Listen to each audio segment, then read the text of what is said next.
vamos iniciar então o material didático que eu mandei para vocês, nosso material de leitura. Ele começa na página 6, onde nós temos a introdução a esse período que nós vamos estudar agora. Bom, agora nós vamos estudar o período chamado de Reforma Protestante. A Igreja Católica existe desde os dias de Constantino, são 1200 anos, tá bom? Lembrando que Constantino é lá nos anos 300, nós vamos estudar agora os anos 1500, ou seja, são 1200 anos de Constantino até a Reforma Protestante. E o ponto crucial que nós vamos ter aqui nesse período de estudo é que, como eu tenho mostrado para vocês, não tem como a Igreja Católica ser a Igreja de Jesus. E aí nós temos que responder, então, quem são as igrejas protestantes? Então, as igrejas protestantes, elas são uma continuação da Igreja Católica. Elas não são uma continuação dessas igrejas anabatistas que eu tenho mostrado para vocês. Elas não são. Tanto que o batismo de todas as igrejas protestantes são batismo de recém-nascidos. E o nosso batismo, batismo de adulto, ele vem dos valdenses, das outras igrejas. Então, claramente, eu mostrei para vocês até agora que a Assembleia de Deus não é protestante. As igrejas que batizam adultos, elas não podem ser protestantes. Tem até algumas que se dizem, mas não tem como, porque quem defende que o batismo de adulto é o único batismo válido, ele também não pode aceitar que esse batismo de adulto tenha saído de igrejas que praticavam só o batismo de recém-nascido, porque senão já teria nascido inválido, né? Ou seja, o batismo de adulto, ele tem que ter surgido dos apóstolos, de igrejas que só batizaram adultos na história. Tá? Bom, então eu coloquei aí, página 6, o ano é 1501 da era cristã, início do século XVI, né? Bom, já que esse período nós vamos estudar principalmente a Reforma Protestante, por que eu não comecei logo em 1517 com aquele protesto de Lutero, né? Bom, pelo seguinte, 1517, o protesto de Lutero, ele não é nem bem, vamos dizer, a data que deveria ser comemorada a Reforma Protestante, já que ele não saiu da Igreja Católica. Ele continuou na Igreja Católica, continuou católico, né, só em 1521 que ele sai oficialmente da Igreja Católica excomungado, né, mas ele se considerava católico, ele ainda se considerava católico. Pois bem, mas a Reforma Protestante em si, ela, na verdade, é um resultado de uma série de coisas que aconteceram até no século passado. Estamos no início do século XVI, quando nós estudamos o século XV, eu mostrei para vocês que a queda da cidade de Constantinopla, ela foi, assim, vamos dizer, fundamental para trazer mais cultura para a Europa, e assim, com aqueles pergaminhos de filósofos todos, surgiu o humanismo, que é um sistema filosófico desse período, né? Então, esse humanismo que já estava acontecendo desde que Constantinopla caiu, eu falei para vocês, foi lá no ano 1453, se não me falha a memória agora, Constantinopla caiu. Então, já tinham se passado aí, vamos dizer, 50 anos. Então, nesse período, o estudo daqueles documentos, ele cresceu na história de filósofos, de pensadores, muitos estudos, que é importante nós falarmos também, porque a Igreja Católica Romana, ela ocultou esse estudo das pessoas. Ela ocultou. A Igreja Católica, ela realmente manipulou a história assim, dificultando para que as pessoas obtivessem conhecimento. E quando caiu Constantinopla, agora caiu na mão dos árabes, eu contei para vocês. Aqueles que estavam lá em Constantinopla, quando viram que a cidade ia cair, botaram pergaminhos em navios e fugiram para a Europa. E agora, 50 anos depois, nós estamos vendo o resultado, né, desse período, desse movimento que é chamado de humanismo, renascentismo. Okay? Por quê? Porque a cultura nasceu na Europa. No meio acadêmico, vai conversar com os acadêmicos. Para eles, quem era o problema? E a história comprova, né? Quem era o problema para que a Europa não se desenvolvesse culturalmente? Para eles era o cristianismo. Então, eu passei a vida toda conversando, explicando questões sobre essas com pessoas do trabalho que me questionavam, e eu falava para eles, não é o cristianismo, você tem que falar, é o catolicismo, é uma corrente do cristianismo. O cristianismo é usado academicamente como religião, e dentro dessa religião tem várias correntes. O catolicismo é uma, tá bom? Anabatismo é outra. Então, era o que eu tinha que explicar para eles. Então, vocês vejam essa história, né? Como nós estamos chegando aqui. E o humanismo, ele é o quê? O humanismo, ele nasce entre católicos não católicos. Eu vou chamar assim, por quê? Eu posso ilustrar isso para vocês na diferença entre Lutero e Calvino. Lutero, ele era um católico, daquele que participava de cerimônia de invocação ao mundo dos mortos. Tá bom? Existem aqueles católicos que simplesmente vão na igreja, não sabem nem o que está acontecendo, não sabem por que ele não pode beber do vinho, não sabe argumentar se realmente a alma dele tem que ir para o purgatório. Ele segue o que os bispos falam, né? Então, eu chamo esse só de católico. Ele não é católico. Lutero, ele era católico. Ele participava dessa invocação. Calvino, por exemplo, ele já considerava essa invocação ao mundo dos mortos como paganismo. Essa é a diferença. Então, eu chamo Lutero de católico e Calvino de católico, né? Bom, então eu estava dizendo para vocês que o humanismo nasce num grupo que eu defino como católico.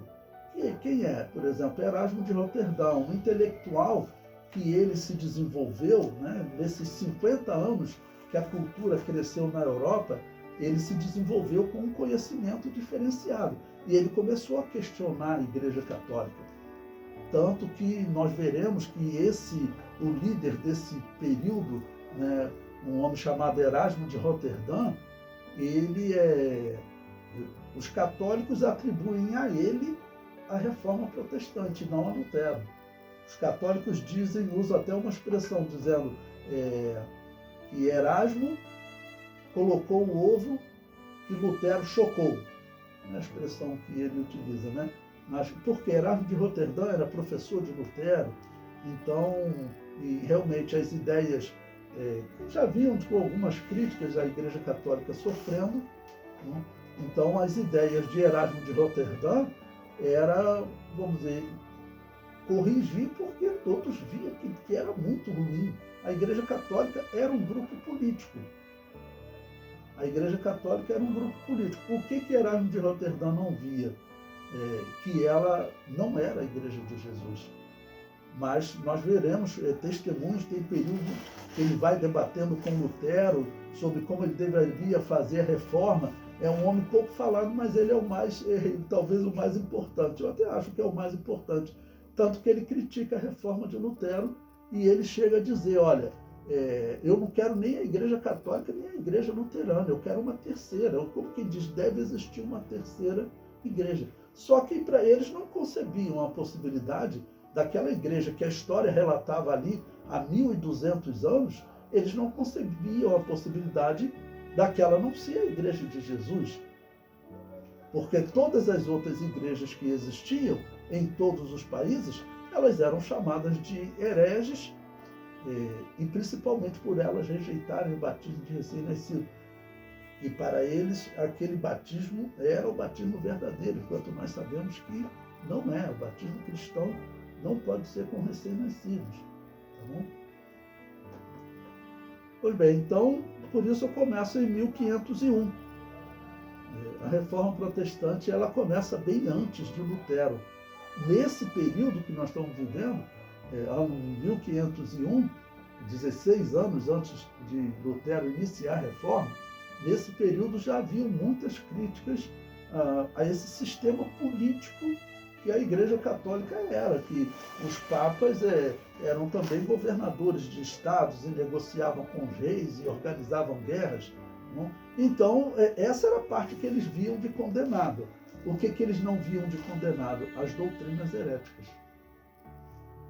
Calvino será o primeiro, né? Aí, cerca de 30 anos à frente do que nós estamos, Calvino será o primeiro a dizer, olha, essa igreja está praticando paganismo. Mas nesse período, aqui, tanto os humanistas quanto depois Lutero, eles não conseguem ver as heresias. Né? Heresias consideradas como doutrina da salvação ou a prática de paganismo. Né? Pois bem, continuando, na página 6, eu comento. Este módulo será marcado por 3 personagens. Primeiro, a Igreja Católica, que afirma ser a Igreja Mãe. Então, nesse período, se você for estudar a história da Igreja com o padre, ele vai dizer que a Igreja Mãe foi dividida, principalmente o que ele está dizendo, né? O segundo, as igrejas protestantes, que afirmam ter a missão de reformar a Igreja Mãe. Então, para as igrejas protestantes vai haver uma divisão. Lutero diz que ela precisava de poucos ajustes, praticamente tirar o papado doutrinariamente, ele não mudou praticamente nada. Já outro protestante chamado Calvino, que gosta de ser chamado de reformado, ou os discípulos dele hoje gostam de ser chamados de reformados, ele já fala o seguinte, olha, essa igreja ela precisava que fosse tirado dela a prática de paganismo, ou seja, aquela religião de Baal dominou a igreja de Jesus. É isso que Calvino fala, porque Calvino diz que ela estava praticando paganismo quando ela acredita em purgatório e faz invocação ao mundo dos mortos.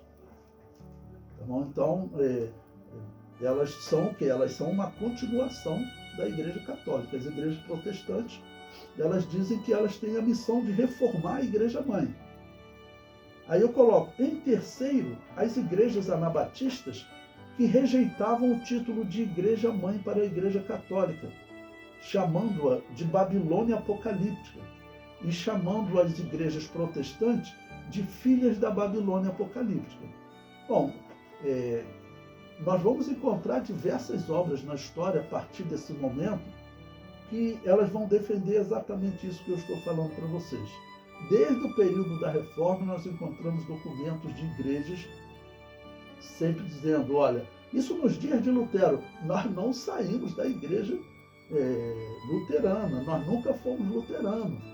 Então, nós existimos desde os dias dos apóstolos, nós temos documento dos dias de Lutero, de diversas igrejas defendendo isso em diversos países da Europa. Então, eu vou mostrar diversos casos para vocês, ok? Bom, e para mostrar também como isso que eu estou falando para vocês não é uma novidade academicamente, todos os acadêmicos, padres e protestantes, eles sabem que existe essa corrente chamada sucessionismo. E essa corrente, eles fazem de tudo para desacreditar essa corrente. Mas se você procurar na internet sucessionismo, você vai encontrar protestantes que criticam essa teoria, né, que diz que existia uma igreja fora da Igreja Católica. Você vai encontrar os protestantes principalmente criticando. Batistas protestantes, então, eles não aceitam. Já se você vê um vídeo de um batista geral, ele provavelmente vai defender que nós sempre existimos fora de igrejas que não batizavam recém-nascido. Por quê? Porque isso é lógico. Uma igreja que só batiza adulto, ela não pode ter origem numa igreja que batiza recém-nascido. Não tem como. Ok? Pois bem, então eu cito aí como exemplo de um jornal americano. Eu peguei essa notícia lá em 2023. O título do jornal é Mensageiro Anabatista. Anabatista Witness, né? Mensageiro Anabatista. É um jornal exatamente que ele é um jornal sobre história da igreja, Okay? E ele se define, é uma igreja que se define anabatista. Existem igrejas no mundo hoje que se identificam como anabatistas? Sim. Se você procurar no Brasil, você vai encontrar igrejas que continuaram se identificando como anabatista. Eu tenho falado para vocês que anabatista foi um título que deram a ela na história. Então, algumas não gostavam desse título, tanto que nós veremos documento de algumas que diziam não, anabatista não, nós não somos rebatizadores. Porque rebatizando é como se o batismo de vocês fosse válido. Não, nós estamos batizando. O batismo que vocês fazem de recém-nascido não tem valor. Então nós não somos rebatizadores, nós somos batizadores. Como é que eles falavam isso em latim? Nós não somos anabatistas, nós somos batistas. Ou seja, nós não somos rebatizadores, nós somos batizadores. Bom, então tem esse jornal, é um jornal atual, você acha ele na internet, né? E o jornal de maio de 2023, ele diz o seguinte: os anabatistas deixaram de lado, com lógica consistente, todas as outras manifestações do cristianismo. O mundo inteiro, incluindo líderes e governantes da Igreja Católica e Protestante, consistia exclusivamente de pagãos. Vocês estão observando que isso daí é comum, é sabido. Quando começou a surgirem os escritos anabatistas, aqui ele está contando história. O que os anabatistas daquele período já diziam? Não, isso aí é tudo paganismo, seja católico, seja protestante. Até porque no começo, todos os protestantes faziam invocação ao mundo dos mortos. Todos os protestantes, quando iam no sepultamento, iam fazer uma oração para tirar a alma do purgatório. Foi Calvino que chegou e falou: não, para de fazer isso. Só que as outras heresias ele não abandonou. Entendeu? Mas Calvino falou: para de fazer isso. Então, a partir disso, a partir de Calvino, os protestantes, alguns, vão parar com a crença no purgatório. Mas os anglicanos, a princípio, continuaram, os luteranos também, e até hoje tem alguns luteranos que falam abertamente. Nós oramos pelos santos mortos, sim, nós oramos pelos mortos. Tem site luterano que defende isso. Mas Calvino foi que falou para eles: olha, isso aí é paganismo. E é mesmo. E é mesmo. Então, esse jornal está dizendo, nos dias de Lutero, tinha um grupo, né, que eram os anabatistas. Eles diziam: esses aí são todos pagãos. E o porquê do paganismo? É o purgatório. O purgatório é o que garante que a Igreja Católica é pagã. Não tem jeito. Quem quer realmente seguir a Jesus não pode, né, aceitar essa doutrina. Aí o jornal Anabatista prossegue: todo o cristianismo era apóstata. Todos haviam rejeitado a verdade de Deus. Eles estavam entre os primeiros a tornar a grande comissão obrigatória para todos os crentes. Uma pausa para explicar a vocês por quê. Porque os anabatistas diziam o seguinte: todos devem pregar o Evangelho. Todos devem pregar o Evangelho. As mulheres, elas tinham participação ativa na pregação do Evangelho. Quando a história aprender que a história dos anabatistas, a verdadeira história de Jesus, da Igreja de Jesus, verá que a Igreja de Jesus, além dela ter sido heróica, sobrevivendo à perseguição, ela foi a primeira instituição na história a dar, de fato, voz às mulheres. Porque as igrejas anabatistas, elas são chamadas de congregacionais também. Os nomes que nós veremos que a história herda das anabatistas, algumas igrejas começaram a ser chamadas de congregacionais. Por quê? Porque o sistema da igreja anabatista era congregacional. Ou seja, toda a congregação decidia. E isso nós não vemos na Assembleia de Deus só hoje, não. Isso nós vemos na história. E a Assembleia de Deus, você pode ver, é uma das poucas igrejas que fazem isso. As igrejas protestantes não fazem. A Igreja Católica também não. Na Igreja Anabatista, as mulheres tinham voz ativa. E mais, elas participavam do ministério também.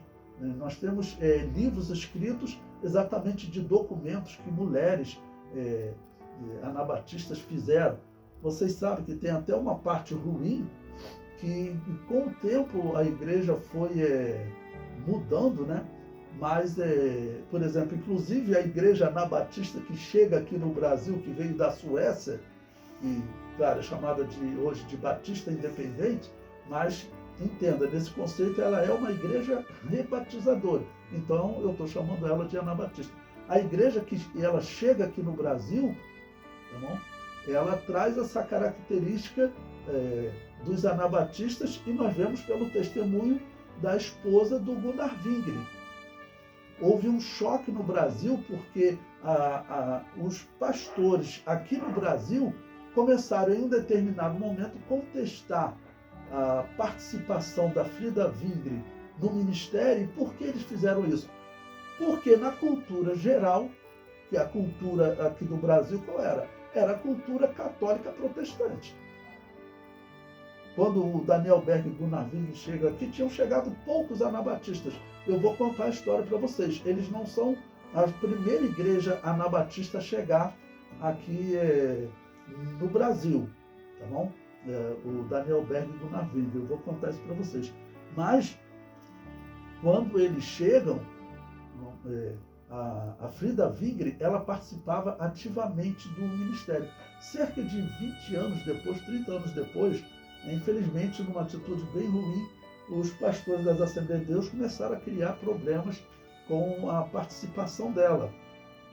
Mas, historicamente, a verdadeira Igreja de Jesus, com o seu sistema congregacional, ela foi, podemos dizer, a primeira instituição a realmente dar voz às mulheres,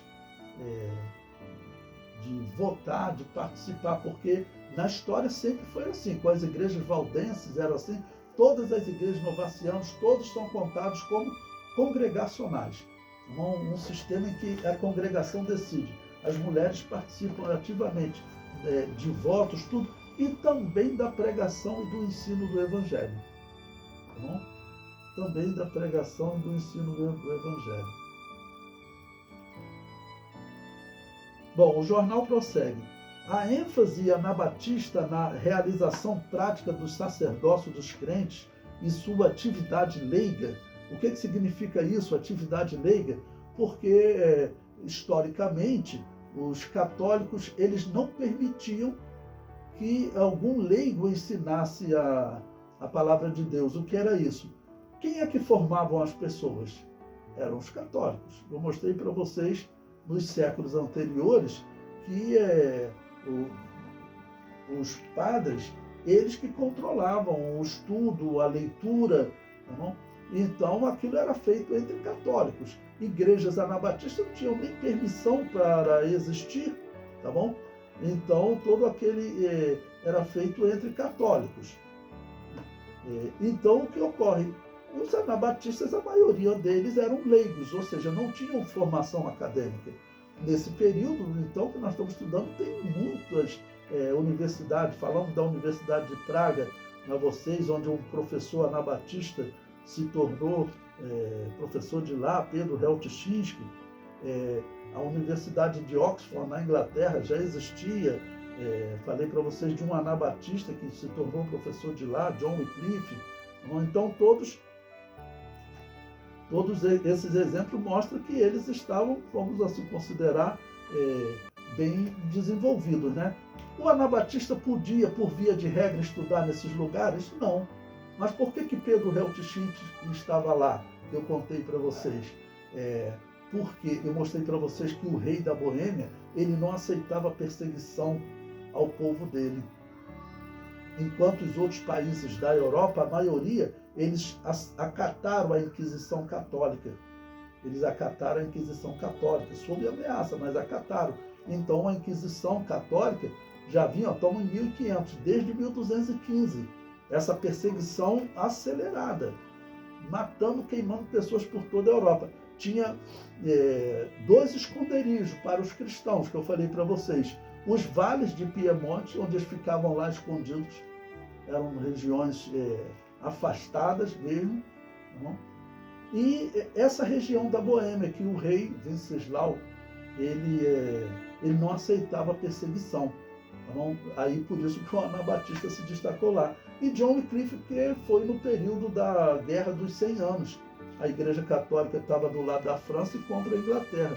E aí a Igreja Católica, vamos dizer, perdeu um certo domínio, né, da Inglaterra, perdeu o poder. Por isso que o rei da Inglaterra não aceitou a ordem para entregar John Wycliffe para morrer, para ser condenado pelo Papa.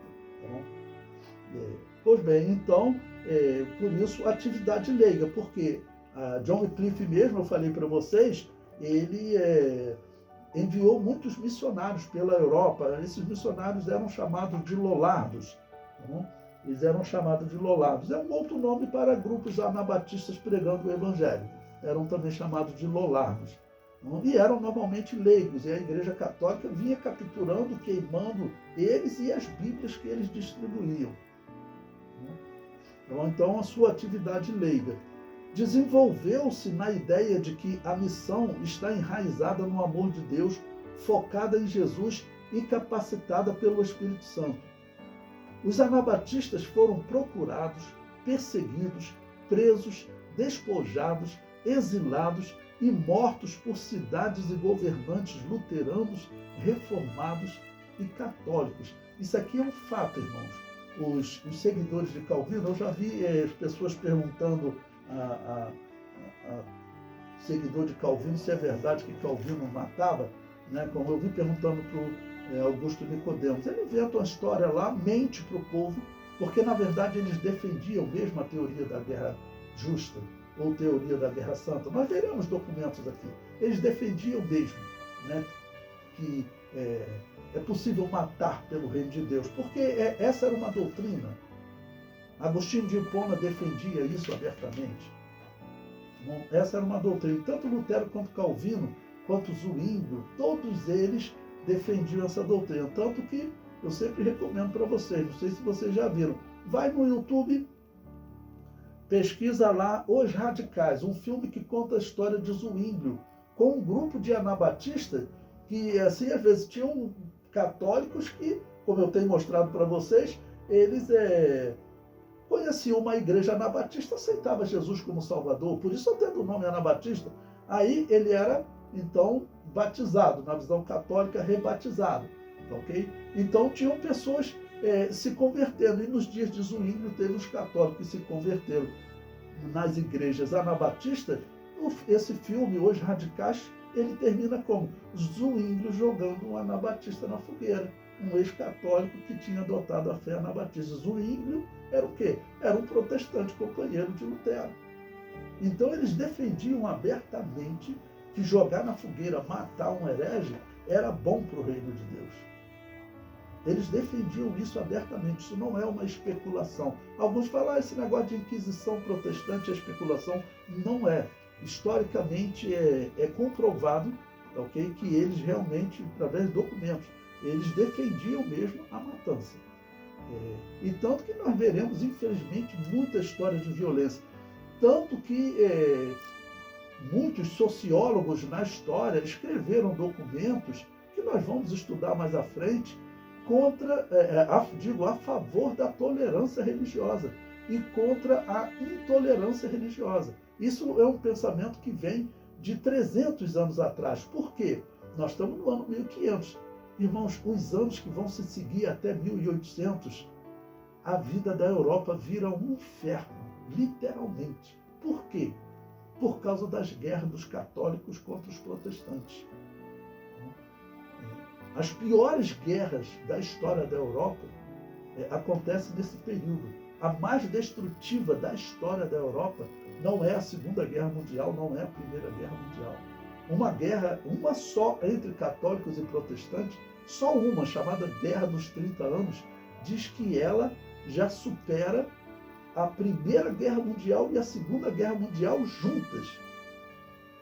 E tem Guerra dos 80 anos, olha, só guerra, guerra, guerra. Então, quem estuda a vida da Europa nesse período entende por que várias pessoas que eu ouvi falar que um primo meu foi morar na Inglaterra. Se você for tentar falar de Jesus para a pessoa fala assim, eu conheço a história de Jesus, do cristianismo e dos seus seguidores. Falam que isso é comum, eu não quero. Eles falam assim. Por que ele fala isso? Por a história que ele conhece, porque ele pensa que católicos e protestantes eram os representantes de Jesus aqui na Terra e eles fizeram uma destruição da Europa. É isso que nós vamos estudar, principalmente nesse período agora. A Europa vai ser assim, ser tomada por uma violência que não é humana, irmãos. Que não é humana. As pessoas se matavam com uma violência, né, vamos dizer, que não é humano. Né? Dizer para vocês assim, nem talvez no comunismo, as freiras e os padres tenham sido tão maltratadas, no comunismo russo, naquelas coisas, não tenham sido tão maltratadas como foram nas mãos dos protestantes. Os protestantes, o ímbio e os luteranos, quando tomavam uma cidade protestante, uma cidade católica, eles matavam os padres e estupravam as freiras. Isso acontecia. Né? Estava numa guerra. Né? O homem que está na guerra não pode estar com um sentimento cristão. Né? Eles estavam ali numa guerra tentando conquistar territórios católicos, então era uma violência terrível. Né?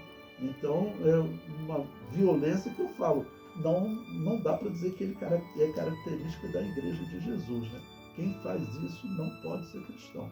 E eles defendiam isso como doutrina. O comentário prossegue. Os séculos que se seguiram após a conversão de Constantino deixam claro que é impossível que a Igreja de Roma fosse a legítima representante de Deus na Terra. Tá bom? Bom, e de onde vem essa conclusão, né? Continuando então, final da página 6. Essa conclusão elimina a possibilidade de as igrejas protestantes serem consideradas igrejas cristãs, pois elas possuem o batismo da Babilônia apocalíptica e mantiveram doutrinas essenciais, como a doutrina da salvação pela predestinação. Então, esse período que nós estamos estudando, irmãos, é um divisor de águas. Se você disser que a Igreja de Jesus existiu até esse período como Igreja Católica, e ela tinha suas limitações, seus erros, tá, mas que era a Igreja de Jesus, tá, e a partir desse período surgem os primeiros homens que começam a pensar melhor, Lutero, depois Calvino, e depois, num determinado momento, lá na frente na história, no finalzinho, as igrejas pentecostais. É isso que eles querem que você acredite. Irmão, se isso fosse verdade, nós, até por uma questão de lógica, nós tínhamos que voltar todos para a Igreja Católica, porque ela seria de fato a Igreja mãe. Por isso é que as igrejas protestantes, elas estão voltando mesmo. Tem até um vídeo no YouTube, o Augusto Nicodemos falando, né, que ele está preocupado com essa volta, essa conversão de pastores protestantes à Igreja Católica. Esse é o caminho natural para quem acredita que nasceu da Igreja Católica. Não tem jeito. Se a igreja que Constantino organizou em Roma, adotando livros apócrifos, adotando imagens de escultura, adotando Maria como mãe de Deus, adotando purgatório, invocação ao mundo dos mortos, adotando a morte de Deus na cruz, se aquela ali era a Igreja de Jesus, e essas doutrinas elas são pregadas na história da igreja, então essas seriam doutrinas que nós deveríamos defender. Então, nós deveríamos defender essa doutrina se ela fosse a Igreja de Jesus. Porque nós não podemos dizer que a Igreja de Jesus estava defendendo heresia. Se defendia heresia, não é a Igreja de Jesus. Essa é uma lógica natural. Bom, então, nós como cristãos, nós dizemos o quê? Não, aquela ali não era a Igreja de Jesus. Sempre existiu igrejas fora da Igreja Católica que defendiam a verdadeira fé. Não existe dúvida disso. Não? Eu mostrei aí diversos casos para vocês e vamos continuar vendo outros casos, né? Não. E falei aqui, doutrina essencial como a doutrina da salvação pela predestinação, porque lembre-se, podemos dizer que nós entramos numa terceira fase da história da igreja, que nós estamos estudando. Né? Então, poderia dividir aí a história da igreja nessas três fases. Antes de Constantino, a primeira fase da igreja primitiva, qual era a doutrina da salvação que a igreja pregava? Todos os escritos da igreja primitiva, até os anos 300, tá bom? Até Constantino, na verdade, até os anos 400. 100% dos escritos defendem o livre-arbítrio, ou seja, a igreja primitiva defendia o livre-arbítrio. Aí organizam a igreja pagã. Aí Agostinho de Hipona, um homem que praticava invocação ao mundo dos mortos, ele muda a doutrina da salvação pelo livre-arbítrio, ele muda para predestinação. Os anabatistas, eu mostrei para vocês, eles continuavam pregando o livre-arbítrio, é claro. A partir de agora, é outro divisor de águas que você pode ter. Igreja que prega a doutrina da salvação pela predestinação, ela está ligada à Igreja Católica. Mesmo queira chamar a Igreja Católica de pagã hoje, quem organizou essa doutrina da predestinação foi a Igreja Católica, foi o pagão Agostinho de Hipona. Então a pessoa vai ser enganada se ela quiser, né? Pois bem, o comentário prossegue, final da página 6. O século inicia com o Borja Alexandre VI, Papa de 1492 a 1503, assentado no, entre aspas, trono de Pedro. Ou seja, estamos diante de mais um período em que a Igreja de Roma é dominada por alguém que sequer era católico. Os Borjas são bem classificados como político que dominou o papado, né? Como políticos, como um grupo político que dominou o papado. Como um grupo político que dominou o papado. Você pode ver, existem documentários, filmes sobre esses Borjas, né? Você vê, eles nem católicos eram, eles eram só políticos mesmo. E como o papado ele era um grupo político, então teve um período que realmente as pessoas conseguiam. Tudo era feito na base de compra de cargo. Esse era o padrão. Tudo era compra de cargo. Para ser bispo de uma determinada religião, porque recolhia imposto e enriquecia muito, aquilo ali ele tinha que pagar um valor altíssimo para se tornar dono de uma terra de domínio da Igreja Católica. Tá bom? Então, como tudo era venda de cargo, esses políticos chegavam ao papado. Com o tempo eles conseguiram se livrar disso, mas esse período aqui, não tem essa, eram políticos mesmo. E depois ele vai ser substituído, né, por a família dos Médicis, que era outra que dominava o papado, que os Médicis, então, eles eram políticos banqueiros. Para você ver que a coisa era muito ruim. Pois bem, eu coloco aí também, o domínio que a Igreja Católica exercia sobre os povos pode ser visto pela quantidade de terras que ela possuía nos países da Europa. Bom, eu coloco aí uma citação do Daniel Hupes, historiador católico, né? E ele diz o seguinte: a Igreja da Boêmia era sem dúvida uma das mais atingidas pelos males do tempo. Excessivamente rica, pertencia-lhe metade do território. Tinha entre o seu clero não poucos casos de graves escândalos. Bom, o caso aqui que eu estou falando é principalmente metade do território pertencia à Igreja Católica. Então a Igreja Católica, além de receber dízimos das pessoas e até dos reis, ela recebia impostos por todas as terras que as pessoas plantavam ali e colhiam, né? Porque as pessoas não tinham terra, ou elas estavam na terra dos reis ou na terra da Igreja Católica. Então, veja, a Igreja Católica chegar a ser dona de metade de uma região. Metade de uma região.